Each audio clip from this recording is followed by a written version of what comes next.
Dans le prochain épisode de Un si grand soleil, tandis qu'Aurore cache bien des choses, Camille fait une annonce fracassante à son père. Attention, les paragraphes qui suivent contiennent des spoilers sur l'épisode d'Un si grand soleil diffusé demain soir sur France 2. Si vous ne voulez rien savoir, ne lisez pas ce qui suit. Jeudi 21 juillet dans Un si grand soleil. Aurore cache bien des choses. Aurore et Enzo ont passé la nuit ensemble. Bien qu'ils soient sur un petit nuage, le jeune homme cherche à savoir si elle ne va pas regretter ce qu'il s'est passé entre eux. Aurore assure alors le contraire et précise que cela aurait été dommage de passer à côté de leur histoire. Cependant, elle aimerait garder leur histoire secrète pour le moment. En effet, cela pourrait la desservir si cela venait à se savoir qu'elle sort avec le fils de l'avocat de son père. Une demande qui tombe bien puisqu'Enzo n'a pas très envie que son père l'apprenne. En rentrant chez lui, Enzo raconte à Kira qu'il a passé la nuit avec Aurore. Le sourire aux lèvres, il déclare même qu'il n'a jamais été aussi heureux de sa vie. Très heureuse pour lui, Kira promet de garder le secret. De son côté, Florent rencontre Philippe Verneuil au parloir. Ce dernier a demandé à rencontrer son avocat car il s'est souvenu avoir vu son chauffeur se disputer avec un homme à l'accent espagnol quelques mois plus tôt.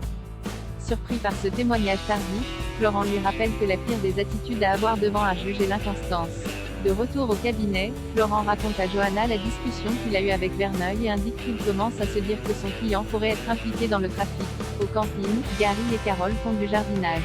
Après lui avoir dit combien cela lui faisait du bien de parler avec lui, Carole l'embrasse sur la joue.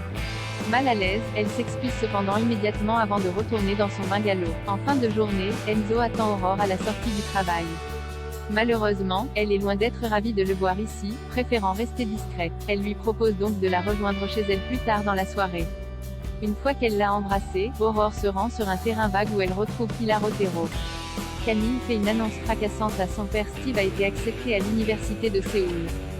Camille, qui est ravie pour lui, le félicite et l'encourage à partir. En parallèle, Laetitia taquine Manu car il a accepté que Steve passe la nuit chez lui. En réalité, la banquière estime que son ex-mari est beaucoup plus cool depuis qu'il est en couple avec Eve. Malgré tout, Manu a du mal à accepter que sa fille ait une vie sexuelle active. Le fait que le jeune couple passe la nuit chez lui, ne l'enchante donc pas vraiment. Pendant ce temps, Camille apprend à Kira que son petit ami part faire ses études à l'autre bout du monde. En voyant son enthousiasme, Kira est surprise qu'elle accepte la situation aussi bien et se demande alors si elle n'aurait pas une idée derrière la tête. À la prison, Steve annonce à son frère la bonne nouvelle. Toutefois, il hésite à partir car il ne veut pas laisser leur mère seule à Montpellier. Conscient de la chance en or qui s'offre à lui, Marvin lui conseille de partir.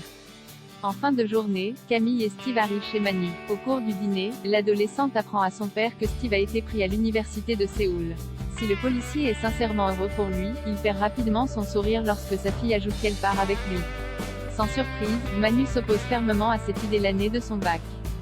Tant qu'elle est mineure et sous sa responsabilité, il est hors de question qu'elle se rende là-bas.